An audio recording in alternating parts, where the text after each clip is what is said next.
আমরা অনেক সময় রাস্তার ধারে তেলে ভাজার দোকান থেকে ভেজিটেবল চপ কিনে খেয়েছি। তাছাড়াও বিয়েবাড়িতে স্টার্টার হিসেবেও এই ভেজিটেবল চপ পরিবেশন করা হয়। এই ভেজিটেবল চপ যখন আমরা বাড়িতে তৈরি করব তখন কিভাবে দোকানের মতো মুচমুচে ও টেস্টি করা যায় তা জানতে ভিডিওটি সম্পূর্ণ দেখুন এবং চ্যানেলে নতুন হলে চ্যানেলটিকে সাবস্ক্রাইব করে পাশে থাকুন।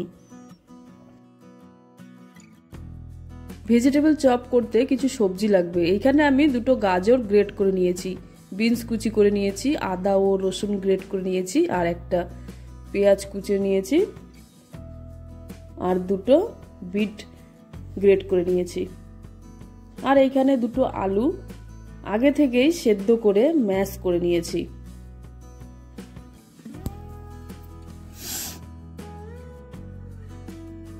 সবার প্রথমেই কড়াইতে সর্ষের তেল দিয়ে তেলটাকে গরম করে কিছু চীনাবাদাম হালকা করে ভেজে তুলে নেব।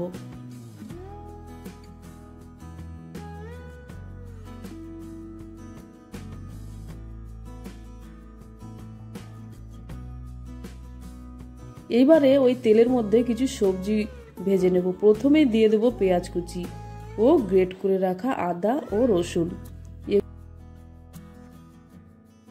এইবারে পেঁয়াজটাকে কিছুক্ষণ গোল্ডেন ব্রাউন করে ভেজে নেব। পেঁয়াজটা ভালোভাবে ভাজা হয়ে গেলে সবজিগুলো দিয়ে দেব। এইবারে প্রথমে দিয়ে দেব কেটে রাখা বিনস ও গ্রেট করে রাখা গাজর ও গ্রেট করে রাখা বিট। এবারে ভালো করে নাড়িয়ে চাড়িয়ে জলটাকে শুকিয়ে নেব। এবারে দিয়ে দেব স্বাদ মতো লবণ ও চিনি। এবারে দিয়ে দেব হাফ চামচ ধনে গুঁড়ো, হাফ চামচ জিরে গুঁড়ো, হাফ চামচ গরম মশলা গুঁড়ো ও হাফ চামচ হলুদ গুঁড়ো। সব মশলার সাথে সবজিগুলো ভালো করে কষিয়ে নেব, একদম শুকনো করে নেব। লঙ্কার গুঁড়ো। এইবারে মশলার সাথে সবজিগুলো খুব ভালোভাবে কষিয়ে নেব, যাতে সবজির মধ্যে কোনো জল না থাকে। খুব সুন্দরভাবে কষিয়ে নিতে হবে।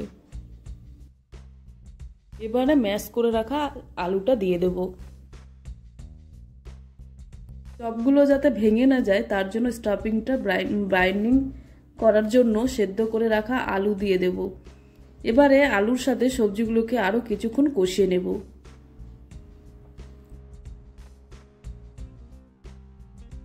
এবারে প্রথমে যে চীনাবাদামটি ভেজে রেখেছিলাম সেটিকে দিয়ে দেব এবং সব কিছু একসঙ্গে ভালোভাবে নাড়িয়ে চাড়িয়ে মিশিয়ে নেব। সবশেষে সবজির স্টাফিংটা তুলে নিয়ে ছড়িয়ে দিতে হবে একটা থালের মধ্যে, যাতে স্টাফিংটা ভালোভাবে ঠান্ডা হয়ে যায়।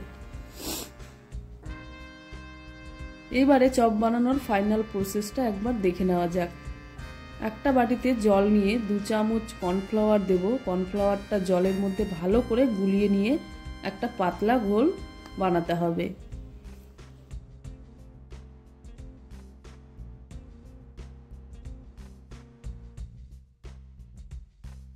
এইবারে স্টাফিং থেকে অল্প পরিমাণ স্টাফিং নিয়ে হাতের সাহায্যে লম্বা লম্বা করে চপের আকার দিতে হবে। আপনারা চাইলে যে কোনো আকার দিতে পারেন।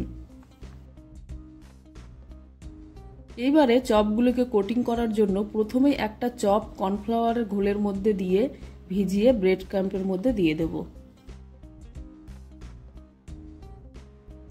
এইবারে চপটাকে ব্রেড ক্রাম্পের উপর দিয়ে ভালোভাবে কোটিং করে নেব চারিদিকে।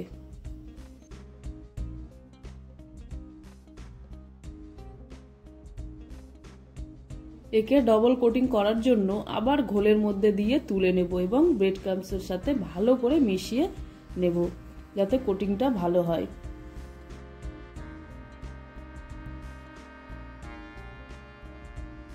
একইভাবে বাকি চপগুলিও কোটিং করে নিতে হবে। চপগুলি ভাজার জন্য একটা কড়াইতে সাদা তেল দিয়ে দেব। তেলটা খুব ভালো করে গরম করে একটা একটা করে চপ তেলের মধ্যে ছেড়ে দেব। ভাজার সময় খেয়াল রাখতে হবে তেলটা যাতে খুব ভালোভাবে গরম হয়, না হলে চপগুলো ভেঙে যাবে। চপগুলো বেশি ভাজার প্রয়োজন নেই। যখনই দেখবেন চপগুলির কালার চেঞ্জ হয়েছে তখনই চপগুলি তুলে নিতে হবে।